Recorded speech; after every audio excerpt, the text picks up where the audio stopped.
인터넷 메일은 당연하고요. 요즘에는 사진 같은 거, 동영상 같은 것도 인터넷에 접속해서 인터넷으로 보관하시는 분들 아마 많이 계실 겁니다. 각종 구독형 서비스들도 많이 나오고 있는데요. 그러면서 이 클라우드 서비스, 클라우드 컴퓨팅이라는 표현도 아마 많이 들어보셨을 겁니다. 어디까지 발전하고 어디까지 나아갈 수 있을까요? 미래 생활 사전 시간, 조가연 벤처 캐피탈리스트와 함께합니다. 안녕하세요. 네, 안녕하세요. 이게 클라우드라는 구름이라는 뜻인데 클라우드 컴퓨팅 이런 표현들 많이 이제 듣거든요. 정확히 어떤 개념인지부터 좀 설명 부탁드립니다. 그러니까 최대한 좀 쉽게 설명을 드리면 예. 내가 가지고 있는 개인 컴퓨터나 휴대전화만 있다면 내 컴퓨터, 휴대전화 안에 깔려있는 시스템이나 그 저장 공간을 이용하지 않고 인터넷에 접속하는 것만으로도 충분히 다양한 콘텐츠나 소프트웨어 프로그램을 이용할 수 있는 서비스 방식이 이제 클라우드 방식입니다. 이게 뭐 클라우드 컴퓨팅이라고 불리기도 하고 클라우드 서비스라고 불리기도 하던데요. 내가 갖고 있지 않은 가상의 공간에 있는 인프라나 자원을 통해서 내가 뭐 음악도 듣고 동영상도 보고 문서 작업도 할 수 있다. 이런 것들 전부 다 클라우드 개념이고요.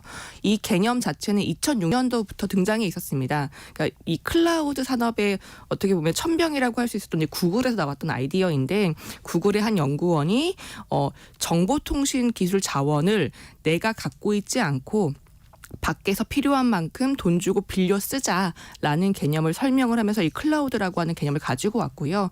뭐 이해하시다시피 구름이다 보니까 물리적인 형체가 내 앞에 없어도 온라인 또는 가상의 공간에 모든 프로그램과 인프라와 소프트웨어가 저장되어 있다. 그래서 클라우드라고 명명하고 있습니다. 가상의 공간, 구름같이 잡을 수는 없는데 있는지는 알고 있는 그 가상의 공간. 일상생활에서 우리가 쓰고 있는 거나 좀 비유를 해주신다면 어떤 게 있을까요? 앞에서 말씀하셨던 가장 익숙한 게 이제 온라인 또는 그 인터넷 이메일 서비스입니다. 우리가 이메일 프로그램을 물론 설치하는 경우도 있겠지만 지금의 대부분의 포털 사이트 또는 우리가 익숙한 이메일들은 그냥 사이트에 접속만 하면 이메일을 보내고 받고 열람을 할 수가 있잖아요. 그렇죠. 네, 그런 이메일 서비스가 전부 다 클라우드 방식으로 이루어지는 거고요. 또 우리가 사이트에 접속해서 이용할 수 있었던 뭐 줌 같은 화상통화 서비스라든지 그리고 그 직접 내 컴퓨터 폴더에 저장하지 않고 포털 사이트가 제공하고 있는 이런 드라이버 가상 저장 공간에 저장하는 것들도 전부 다 클라우드 서비스라고 볼 수 있습니다. 그러니까 다시 얘기하면 설치를 하지 않고도 바로 이용할 수 있는 모든 서비스 그리고 그게 내 컴퓨터나 내가 보유하고 있는 휴대전화에서 인터넷으로만 할 수 있다면 전부 다 클라우드인 거고요. 사실 생각해보면 그 컴퓨터 운영 체제 소프트웨어 중에서 마이크로소프트의 그 오피스 프로그램을 생각해보시면 과거에는 그 오피스 프로그램을 전부 다 디스크로 설치해서 이용을 했었습니다. 근데 지금 같은 경우는 그 가상으로 다운로드를 받거나 아니면 심지어 마이크로소프트 그 홈페이지에 접속해서 그냥 이메일을 보내고 그 문서 작업도 할 수 있다 보니까 이런 것도 전부 다 클라우드 방식이다라고 보시면 되겠습니다. 네. 참고로 조금 전에 해커 100님께서 증시 소식 전해주세요. 제 주식이 움직이질 않네요라고 보내주셨는데요. 오늘 휴장입니다. 휴장. 빨간 날, 법정 공휴일, 선거일이기 때문에 오늘은 휴장입니다. 큰 문제 생긴 거 아니니까요. 특히 이제 문자 메시지 끝에 도와주세요라고 해가지고 제가 흐름을 끊을 수밖에 없었습니다. 자. 뭐 농담일 수도 있는 겁니다. 그렇죠? 뭐 재미삼아 보내주신 글일 수도 있으니까요. 또 착각하시는 분들을 위해서 또 안내 말씀 하나 드렸고요. 그러니까 다시 이제 클라우드 서비스로 돌아가서 보면 이메일은 이제 주고받은 게 다 저장이 되는데 그런 거 많이 했었거든요. 나에게 보내기. 해서 중요한 자료나 파일을 나에게 보내서 저장하는 거. 요즘에는 카톡도 나에게 보내기 위해서 메모 같은 것도 메모장도 이제 카톡으로 쓰지 않습니까? 이것도 일종의 이제 클라우드 서비스라고 볼 수 있겠네요. 그 카톡 같은 경우도 카카오톡 메신저로 주고받은 파일이나 사진 같은 것들을 그 별도로 저장해주는 그 톡서랍 같은 서비스가 있습니다. 이런 톡서랍? 네, 이런 서비스 전부 다 클라우드 방식의 저장 공간 인프라라고 보실 수 있습니다. 여기에서 파생되는 이제 이름들이 나옵니다. 일종의 돌림자처럼. 몇 가지 좀 알려주실까요? 그러니까 서비스하는 방식마다 이름을 붙이는데요. 뭐 땡땡 에서 서비스라고 불립니다. 그러니까 이게 그 프로그램 설치하는 게 아니라 내가 접속 가능하게 이용하는 서비스로서의 땡땡땡 이렇게 많이 부르는데요. 그러니까 영어로 as a service. 예, 맞습니다. 뭐뭐로서의 서비스. 네네. 그러니까 그냥 데이터를 저장하거나 서버만 제공해 준다면 인프라만 제공한다라고 해서 이제 IaaS라고 해서 IaaS라고 부르기도 하고요. 네. 인프라에 내가 원하는 어떤 프로그램을 개발하거나 사용할 수 있는 뭐 작업 환경까지 제공한다라고 하면 플랫폼을 준다라고 해서 플랫폼 그 PaaS, PaaS라고 부르기도 하고요. 그게 아니라 방금 얘기하셨던 이런 이메일처럼 내가 원하는 목적에 바로 사용할 수 있는 소프트웨어까지 준다라고 하면 그 소프트웨어 AAS라고 해서 그 SaaS라고 부르고 있습니다. 이게 다른 분께 들은 좀 재밌는 비유를 가져와 보면 네. 배고프다고 생각을 할 때 내가 조리할 수 있는 주방이나 요리 도구들만 빌려준다라고 네. 하면 인프라만 제공한다라고 해서 인프라 그 에서 서비스라고 할 수 있고요. 내가 먹고 싶은 음식이 있을 때 음식을 조리하는 방법과 재료까지 사 와서 주방에서 조리할 수 있게 해준다라고 하면 이제 플랫폼 그 파스라고 부를 수 있고요. 그게 아니라 내가 지금 라면을 먹고 싶은데 라면을 바로 먹을 수 있게 해준다라고 하면 사스라고 보시면 좋을 것 같다라는 비유를 가져와 봤습니다. 그러니까 as a service. 요거 이제 상식적으로 많이 알고 계시면은 써먹을 때가 많습니다. 그래서 앞에 소프트웨어면 SaaS, 플랫폼이면 PaaS, 인프라면 이게 뭐라 부릅니까? 뭐 IaaS라고 부르기도 하는데요. 네. 그래서 요즘에 그 모빌리티도 나중에는 로봇 택시처럼 될 수 있다라고 해서 이제 마스라고도 네, 하고 마스, 모빌리티, 로봇은 뭐 라스, 에저 서비스 네. 뭐 이렇게 이 중에서 우리랑 가장 접점이 많은 건 어떤 게 있을까요? 사실 뭐 길에 걷다가 가장 많이 발견하시는 게 그냥 음식을 파는 음식점인 것처럼 네, 저희도 대중들이 가장 많이 접점을 갖는 것은 사스 서비스입니다. 앞서 말씀하신 그 온라인 저장 공간, 이메일 전부 다 사스의 그 하나 형태이고요. 사스 시장 규모 자체도 굉장히 커져 있는데 글로벌 시장에서 소프트웨어가 판매되고 있는 매출 시장이 그 2년 전 기준으로 한 731조 원 정도인데 그 중에 한 30% 정도인 205조 원이 이미 사스로 그 전환되어 있고요. 매년 사스 시장이 커지는 비중도 한 17% 정도 되다 보니까 그 우리가 얘기하는 뭐 파스나 인프라와 비교했을 때 2배 정도 크다라고 보시면 되겠습니다. 그 클라우드 서비스 영역이 굉장히 큰 것 같습니다. 그냥 우리가 알게 모르게 쓰는 이메일부터 앞으로도 더 나오겠습니다만 다양한 서비스가 있고 일단은 그 클라우드 속에 소프트웨어 as a service라는 사스가 이제 포함이 되어 있는 거죠. 일종의. 그러니까 사실 그 과거의 소프트웨어를 생각해 본다면 네. 이게 좀 연식이 나올 수 있겠지만 그 플로피 디스크나 네, 그럼요. 그 플로피 팔랑거리는 그 플로피 디스크나 CD에다가 예. 우리가 원하는 소프트웨어나 프로그램이 저장되어서 일회성으로 구매를 하고 내가 가지고 있는 데스크탑이나 노트북에 이제 설치를 해가지고 사용을 했잖아요. 그렇죠. 그래서 예전에는 팩을 산다고 했죠. 한 네. 팩, 두 팩 이렇게. 그러다가 이제 인터넷이 발달하니까 인터넷에서 그 프로그램이나 소프트웨어를 다운로드해서 그 설치하는 방식으로 바뀌었었습니다. 네. 그런데 지금 저희가 얘기하는 이 클라우드 서비스 방식의 그 사스 같은 경우는 설치 자체가 필요 없다라고 보시면 될 것 같아요. 이메일처럼 내가 그 소프트웨어를 구매하거나 설치하거나 관리할 필요가 없고 그 이메일이나 저장 공간 같은 이런 사스를 제공하고 있는 기업들의 서버에 접속해서 내가 원하는 만큼 서비스를 이용을 할 수 있고요.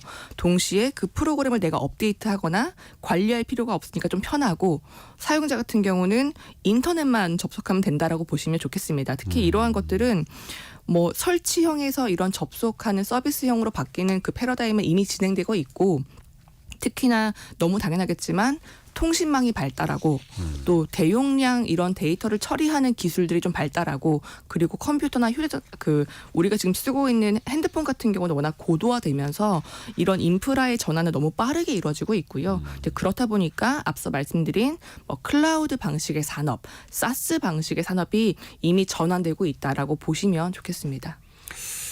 플로피 디스크 예전에 저 중학교 때인가요? 고등학교 때인가 게임 하나 깔려면 플로피 디스크 한 10장. 그래서 이제 10분의 1, 10분의 2 계속 바꿔 끼고 나중에 CD로 대체가 됐는데 그 CD도 이제 용량이 커지면서 CD 한 3장, 4장 필요한 그런 것도 설치를 했었고 나중에는 저는 DL이라고 해서 이해를 못했어요. 다운로드를 이제 네네. DL 팩 이렇게 해서 빨더라고요. 그래서 다운로드 받았었고 이제는 다운로드도 필요 없고 그냥 가입만 하면 되는 접속만 하면 되는 이게 이제 사스 서비스다 이렇게 이해하면 되겠네요.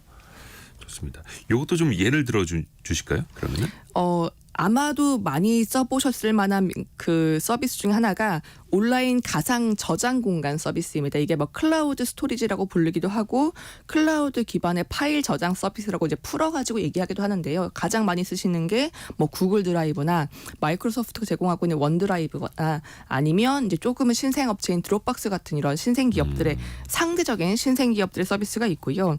생각해 보면 내가 내 컴퓨터 폴더나 핸드폰 저장 공간을 이용하지 않고 인터넷에 존재하는 가상의 폴더, 가상의 공간에 저장을 하는 방식이고요. 그렇다 보니까 이건 역시 사스 방식이라고 볼 수 있습니다. 그 대표 주자가 앞서 말씀드린 이제 미국의 드롭박스인데 글로벌 대기업들을 제외하면 가장 많이 쓰이고 있는 클라우드 저장 서비스 중에 하나입니다. 강점이라고 한다면 이제 이게 그 뭐 마이크로소프트나 애플이나 구글 같은 이런 전통 기업들 소속이 아니다 보니까 윈도우나 맥이나 iOS나 안드로이드나 여러 가지 운영 체제에서 굉장히 자유롭게 연동할 수 있다. 그러니까 이제 내가 어떤 작업 환경으로 접속하든지 간에 온라인 저장 공간에 그 들어가 있는 파일들은 충분히 잘 열람할 수 있다라는 장점이 있고요. 여기가 2018년도에 이미 나스닥 상장을 했습니다. 최근 시총을 보니까 한 80억 달러, 우리 돈으로 한 10조 원 정도가 되는데 연매출이 작년 기준으로 연매출이 우리 돈 한 3조 3천억 원 정도가입니다. 알려진 유료 사용자만 해도 한 1,800명 정도, 1,800만 명 정도 된다라고 얘기를 하고 있고요. 네. 또 다른 그 서비스 중에 하나가 그 슬랙이라고 하는 그 팀들이 같이 협업할 수 있는 소프트웨어가 있는데요. 이게 메신저 같은 거. 네, 맞습니다. 이건 아마 뭐 기업이나 스타트업에 종사하시는 분들은 상대적으로 좀 익숙하실 텐데 네. 기업 안에서 팀들 또는 어떤 조직이 협업을 할 때 이용하기 가장 좋은 그 메신저다라고 보시면 좋겠습니다. 그러니까 어떤 특정한 부서나 팀별로 서로 다른 채팅을 할 수 있고요.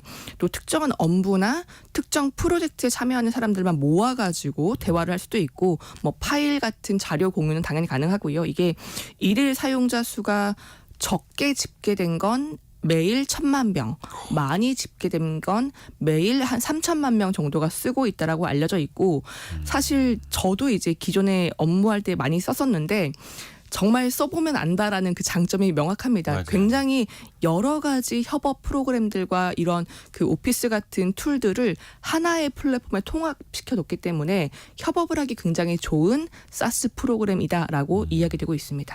정말 예전에는 뭐 디스켓 하나, USB 하나 집에 놓고 오면 업무가 안 돼서 막 퀵으로 보내달라 막 이렇게 난리를 피웠었는데 이제는 저도 얼마 전에 노트북을 집에다 놓고 회사에 간 적이 있었는데 어찌어찌 하니까 전혀 불편함이 없더라고요.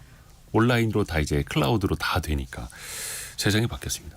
또 요즘에 그 챗 GPT, 오픈 AI에서 나온 챗 GPT 서비스도 많이들 이용하시는데 이것 역시 사스 서비스의 일종 이렇게 또 이해를 할 수 있겠죠? 써보신 분들은 아시겠지만 설치할 필요 없이 이 챗 GPT 그 홈페이지만 들어가면 GPT 챗봇 무료 버전을 쓸 수 있잖아요. 이제 네. 그렇다 보니까 이런 것도 그 접속으로 쓸 수 있는 서비스형 소프트웨어, 다시 말하면 이제 사스라고 볼 수 있고요.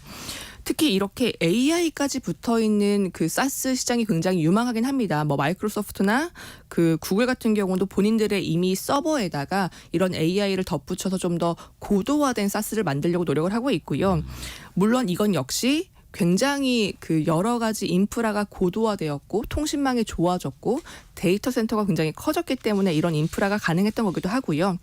특히 최근 같은 경우에는 챗봇 서비스뿐만이 아니라 이 챗 GPT를 통해서 내가 원하는 프로그램도 만들 수 있고 이런 기능들이 덧붙여가면서 단순히 사스가 아니라 앞서 말씀드렸던 파스, 그러니까 AI 기반의 파스 시장으로도 성장을 하고 있습니다. 파스가 아까 그 플랫폼 애저 서비스 이렇게요. 벤처 캐피탈 업계에서도 특히 이제 투자 측면으로 바라볼 때 이 사스 클라우드 시장을 또 많이 주목할 수밖에 없겠네요. 그러니까 원래도 그 이런 사스 클라우드 시장으로 전환을 하면서 원래도 유망했던 시장이긴 한데 네. 코로나19가 많이 바꿔놨습니다. 그러니까 코로나19 때 저희가 생각해보면 재택근무나 원격 수업을 할 때 봤던 그 프로그램들이 거의 다 사스 방식이기도 하고요. 또 우리가 많이 즐겨보는 온라인 동영상 서비스들, 스트리밍 서비스 같은 OTT 같은 것들도 대부분 클라우드로 운영되고 있습니다. 이제 그렇다 보니까 일반 대중들이 이런 클라우드 기반의 서비스, 사스를 이용하는 접점이 굉장히 늘어났고요. 특히나 투자 관점에서 본다면 2022년도 기준으로 그 우리 돈으로 한 254조 원 정도가 그 벤처 캐피탈 투자 금액으로 집계가 됐는데 그 중에 한 45%, 그러니까 크게는 거의 절반 가까이가 이런 사스 스타트업들에 집중되어 있었습니다. 이런 것들을 본다면 정말로 이제는 흔히 이야기하는 뭐 유니콘 또는 뭐 데카콘 기업들이 사스에서 많이 나오고 있구나, 배출되고 있구나라고 하는 것들을 좀 반증하는 것 같습니다. 네.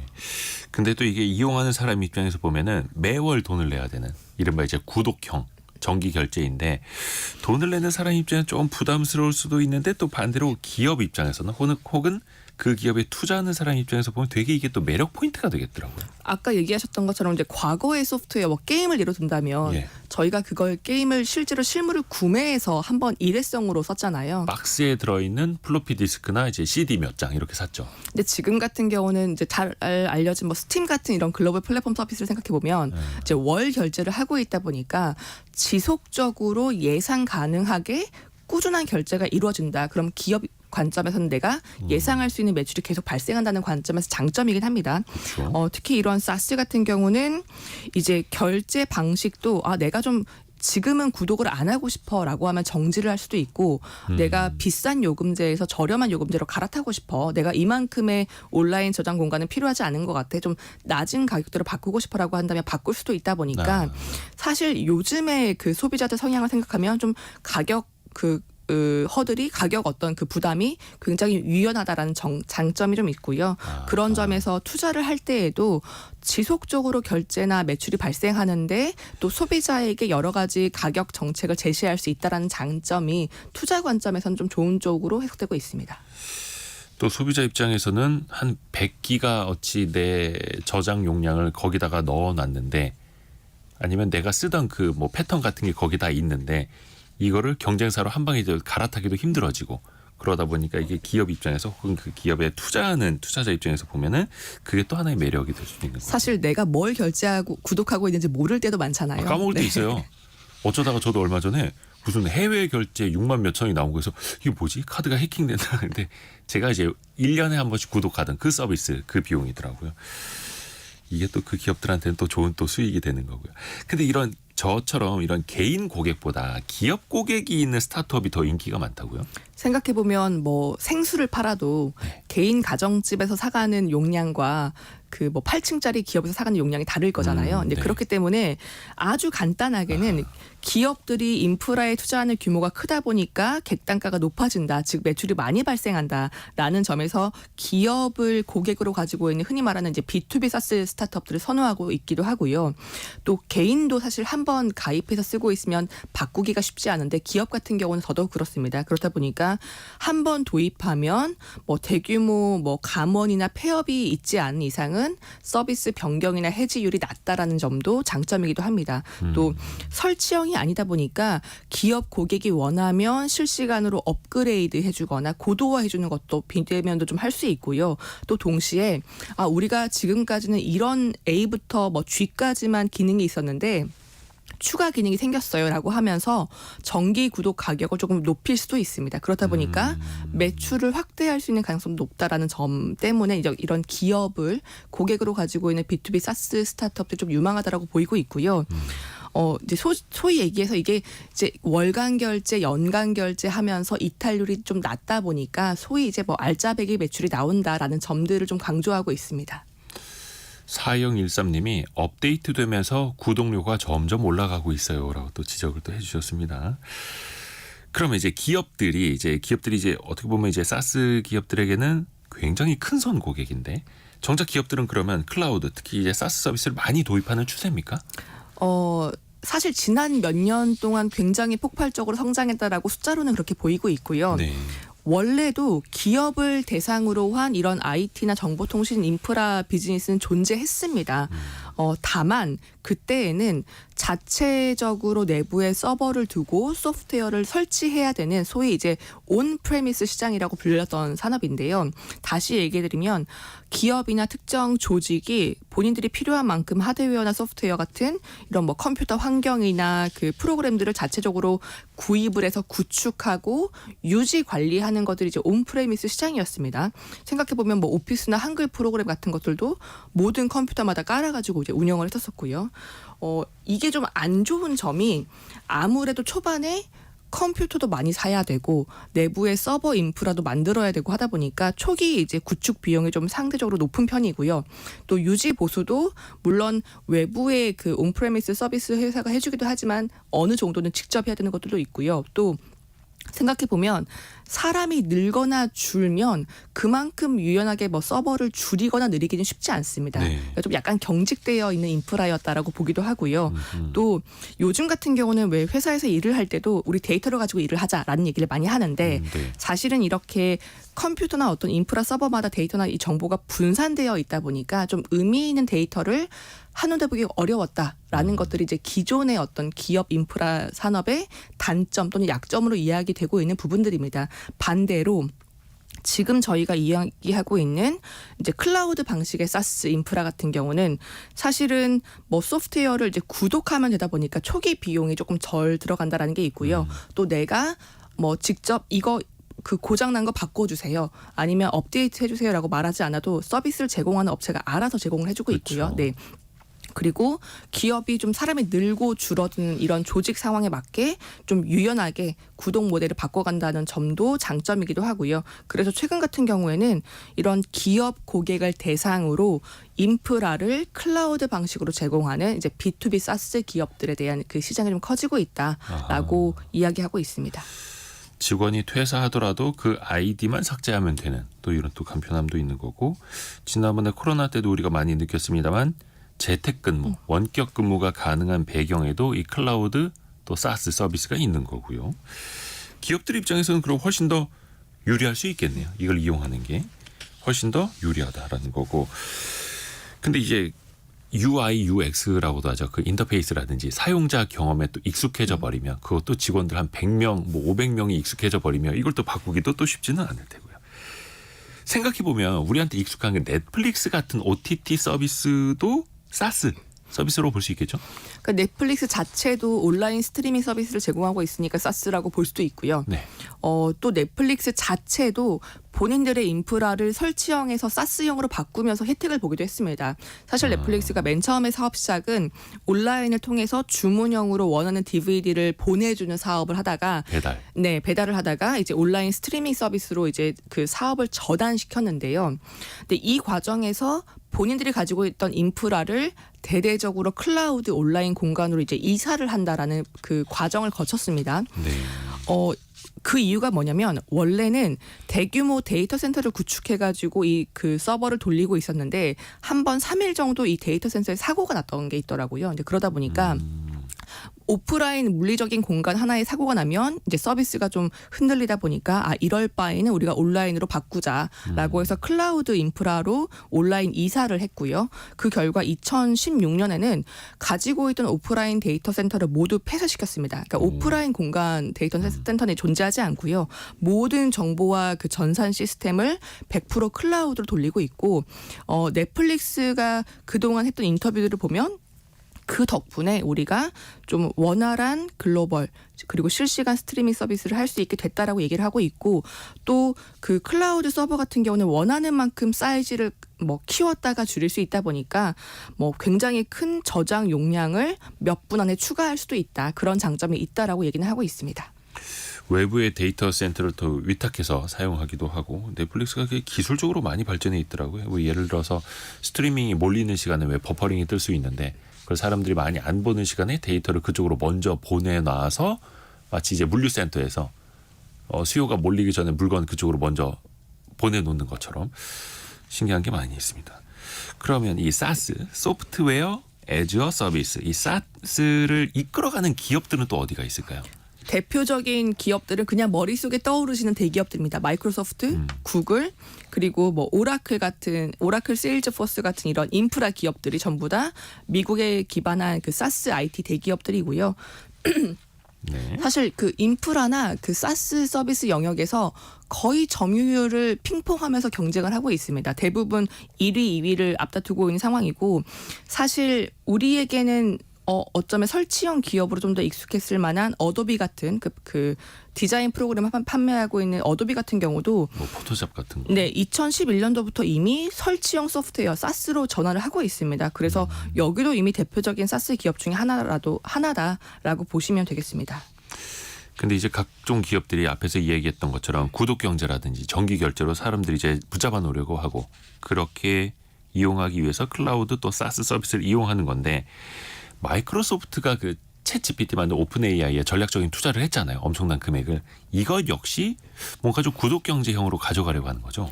그러니까 마이크로소프트가 가지고 있는 클라우드 인프라 서비스가 애저라고 하는 이름으로 이용되고 있는데요. 네. 이 애저가 항상 아마존의 AWS와 경쟁을 했었습니다. 그러니까 1, 2위를 치열하게 다퉜고 사실 이런 클라우드 인프라를 어떻게 잘 쓸 수 있지? 어떻게 이걸 더 키우고 점유율을 높이고 매출을 높일 수 있지라는 고민을 많이 했던 것 같아요.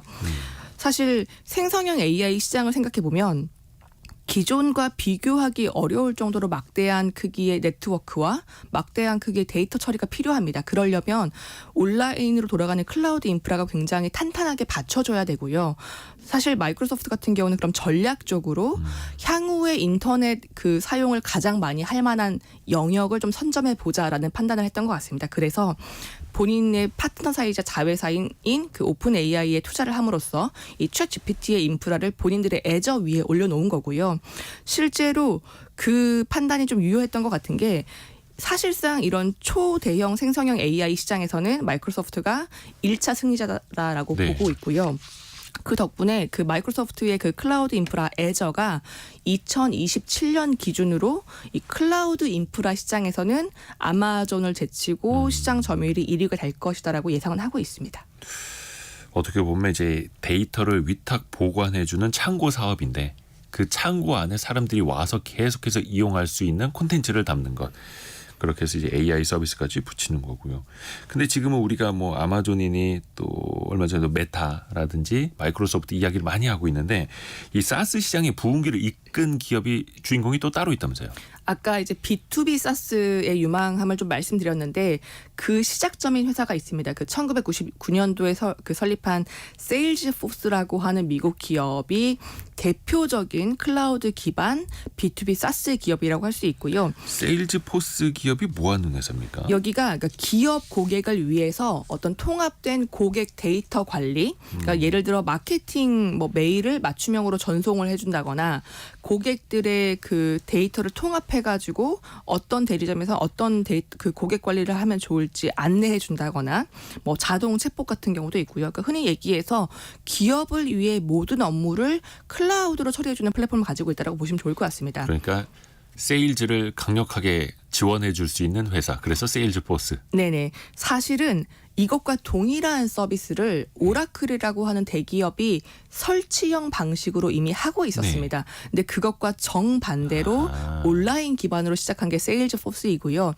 실제로 세일즈포스 창업자가 오라클 역사상 최연소 그 부사장 임원 출신이기도 합니다. 그러니까 이렇게 완벽하게 다른 아이디어를 가지고 창업을 해서 이 사스 기업들 중에서는 시총이 거의 1위라고 알고 있는데 최근 시총을 보니까 우리 돈으로 한 395조 원 정도 몸값을 자랑하고 있고요.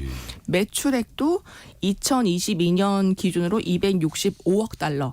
그러니까 이게 2004년부터 2022년도까지 1억 달러에서 265억 달러로 매출이 거의 250배 넘게 성장을 했는데 정반대에 있던 오라클 같은 경우는 같은 기간 동안 매출이 한 4.5배 정도 성장을 했다는 걸 보면 그만큼 B2B 사스 시장이 굉장히 빠르게 성장을 해왔고 되게 압축적인 성장을 했다라고 볼 수 있겠습니다.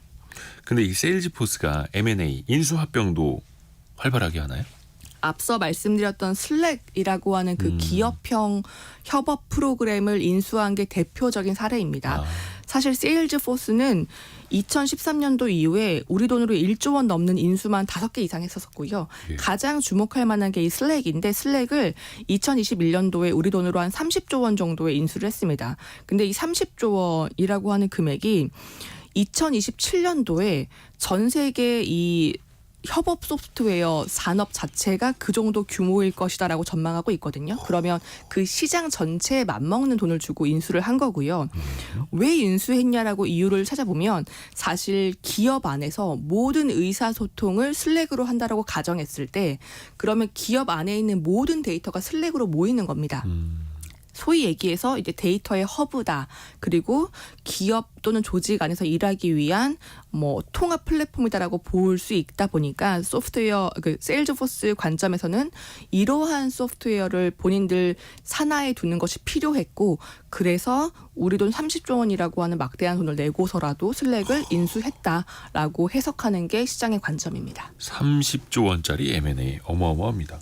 그러면 일단은 이 시장이 넓어야 되는데 당연히 이걸 쓰는 사람이 많아야 되지 않겠습니까? 인구가 많고 그 기업이 많을수록 더 넓은 시장이겠네요. 그러면 그렇게 보았을 때 이제 바로 떠오르는 게 중국이긴 한데요. 중국이 미국에 이어서 GDP 2위이기도 하고 2022년도 말 기준으로 인터넷 사용자가 10억 7천만 명 정도가 됩니다. 예. 그리고 글로벌 데이터 생산량으로도 미국에 이어서 2위인 나라이고요. 예. 당연히 중국 같은 경우도 클라우드 산업이 굉장히 발달을 했는데 다만 우리가 얘기하는 바로 쓸 수 있는 이 사스 시장보다는 이제 인프라나 플랫폼과 관련된 클라우드 서비스가 좀 더 개발되어 있고요.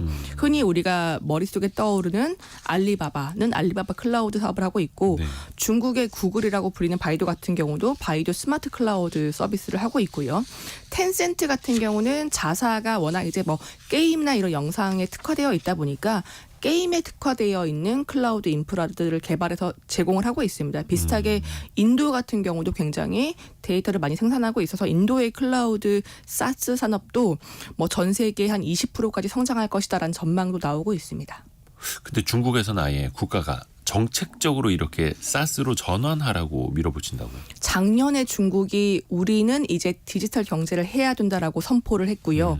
그 지방 정부를 평가할 때도 정부가 얼마나 온라인으로 전환을 했냐를 좀 평가표에 넣고 있습니다. 사실 그 이유를 보면 생각해보면 데이터라고 하는 것은 디지털 산업 시대의 가장 중요한 자원 중에 하나입니다. 그렇죠. 예, 근데 생각해보면 그 데이터가 자국이 아니라 해외 클라우드 서버에 저장되어 있다면 그리고 혹시나 어떤 뭐 전쟁이나 천재지변 때문에 인터넷이 끊긴다면 국가적인 차원의 정보 블랙아웃이 발생할 수도 있다라는 우려가 있는 거고요. 그리고 당연히 클라우드 서비스가 해외에 있으면 그만큼 지출하는 게 이제 해외에 나가다 보니까 국부 유출이라는 관점도 조금 있는 것 같습니다. 그래서 사실 중국뿐만이 아니라 뭐 여러 나라, 여러 국가에서 비슷하게 이런 온라인 경제 디지털 경제 그리고 클라우드 인프라를 자국화하는 것들을 좀 육성 지원하고 있고요. 한국 같은 경우도 정부 차원에서 국내 사스 기업들, 국내 클라우드 인프라를 좀 육성하는 그 정부 정책이나 이런 그 벤처 투자 활성화 정책도 내놓고 있는 상황입니다.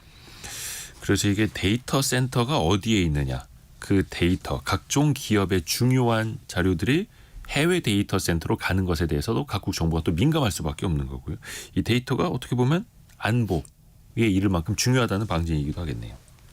그러니까 사실 이제는 주요 국가들이 클라우드 산업과 데이터 산업을 일종의 농업과 비슷하게 그러니까 필수 먹거리 산업이라고 보고 있는 것 같고요. 비슷한 정책 흐름이 대부분의 주요 국가에서 일어나고 있습니다. 74연구님이 모든 걸 들여다볼 수 있는 통제의 수단이 되는 것 같다라는 또 의견을 주시기도 했고요. 그러면 이 클라우드 특히 사스 서비스가 어느 산업까지 앞으로 더 뻗어나갈 수 있을까요? 앞서서 이제 모빌리티 자율주행에도 얘기가 나왔고 로봇에도 이야기가 나왔고요. 근데 사실 재미있는 건 그 흔히 얘기하는 바이오 신약 개발도 이미 사스 형태로 이루어지고 있습니다. 최근에 보도를 보셨으면 많이 아시겠지만 네. 엔비디아 같은 경우도 본인들의 바이오 또 약물 개발에 특화되어 있는 사스 프로그램 그 사스 플랫폼 바이오 네모라고 하는 걸 내놓기도 했고요. 그리고 국내에서도 비슷한 기업들이 있는데 이제 카이스트에서 창업한 히츠라고 하는 기업 같은 경우도 네. 약물 개발을 구독형 AI 플랫폼에서 할 수 있도록 만들어놨습니다. 그러니까 우리가 보통 약 개발한다라고 생각하면 실험실 안에서 실험을 해가면서 굉장히 많은 장비들을 두고 좀 공간의 제약을 두고 한다라고 생각할 수 있는데 네. 이 회사가 개발한 그 AI 신약 개발 플랫폼을 보면 그냥 노트북 하나를 가지고서 온라인 사이트에 접속해서 가상의 공간에서 가상의 약물 분자 구조를 만들어 보고요. 그리고 이게 실제로 우리가 오프라인으로 합성할 수 있나? 물리적으로 얘네가 붙는 게 맞나라는 것들도 이 사스 플랫폼 안에서 검토를 할 수 있습니다. 그리고 혹시나 내가 만든 이 구조 약물이 어떤 다른 특허랑 뭐 충돌하는 것은 아닌지 이런 것들도 검증을 해주고요. 이 모든 것들이 실험실 도구로 사용하지 않아도 구독형으로 이용할 수 있는 B2B 사스 플랫폼에서 이용할 수 있다는 점에서 그러면 사실상 어떤 기술과 산업의 대부분들이 클라우드화 될 수 있겠구나. 그래서 여기서 연장해서 이제는 자스라고 하는 말도 나오는데 네. 이제 everything에서 그 X를 뽑아가지고요. XAAS라고 해서 뭐 무엇이든지 온라인 접속만 되면 쓸 수 있는 시대가 온다. 그래서 뭐 자스 시대가 온다라는 이야기도 하긴 합니다. 대박이네요. 그 사실 실험실에서 이 약물이 이제 작용이 되는지 제대로 작동되는지 하나하나 대조를 해봐야 되는데 그게 이제 필요 없는 시대. 또 엔비디아는 그 수백만 수천만 가지의 경우의 수를 또 한꺼번에 계산해주는 또 그런 것도 선보이고 있는 거고. 혹시 아까 그 카이스트의 교수가 창업한 히츠라는 것도 잠깐 설명해 주셨는데 또 다른 우리나라 기업들, 우리나라 기술 수준 좀 알 수 있는 기업들은 또 어디가 있습니까? 잘 그 일반 대중분들에게는 좀 익숙하지 않으실 수 있겠지만 사실 한국에 클라우드형 사스 기업들 굉장히 많습니다. 집계로만 해도 1,000개가 넘는다라고 얘기를 하고 있고 다만 아직까지 유의미하게 성장하는 기업들은 이제 막 활발하게 커가는 단계라고 보시면 되겠습니다. 예를 들어서 특히 이제 코로나 동안 이런 그 재택근무나 이런 그 재택 또는 원격으로 기업을 관리할 수 있는 프로그램이 많이 생겼는데요. 네. 한국의 슬랙이라고 불릴 수 있는 잔디 같은 서비스도 있고요. 네. 또 이메일이나 카톡으로 전자 계약을 맺을 수 있는 모두사인 같은 기업도 있고요. 또 기업용 인사관리 사스인 시프티 같은 것들도 있습니다. 그리고 이미 기업 가치 1조 원을 넘은 유니콘 기업들도 뭐 샌드버드나 IGA 웍스 같은 이런 B2B 사스 기업들이 성장을 해 있는 상황이고요. 다만 아직은 이제 세분화시키면서 성장 단계에 있다 보니까 뭐 글로벌 시장에서의 어떤 점유율이나 경쟁력보다는 국내 그 산업에 맞는 그 침투를 얼마나 하고 있느냐를 좀 더 중점적으로 보는 것 같습니다. 이 클라우드 사스 시장 당연히 이제 앞으로도 성장을 할 텐데 이 시장 어떻게 전망하시는지도 마지막으로 좀 마무리해 보죠. 앞서 말씀드렸던 것처럼 기업들마다 클라우드로 또는 사스 인프라로 전환하는 것들은 이미 하고 있고 네. 사실 뭐 드롭박스나 이런 슬랙 같은 경우도 꽤 많은 대중 사용자들에게 그 친숙해지고 있습니다. 뭐 사스 같은 경우는 굉장히 많이 산업이 커져 있어서 그 미국 같은 경우는 사스 비즈니스를 하는 기업들에게만 전문적으로 대출해주는 회사가 또 유니콘이 되기도 했고요. 그만큼 산업의 성숙도가 굉장히 높다라고 보시면 좋을 것 같고 다만 이제 그 B2B 사스 같은 경우들은 뭐 얼마나 그 기업과 그 산업 입맛에 맞는 서비스를 빠르게 출시해서 시장 점유율을 그 침투해갈 수 있느냐가 우리가 판단해야 될 첫 번째 근거인 것 같고요.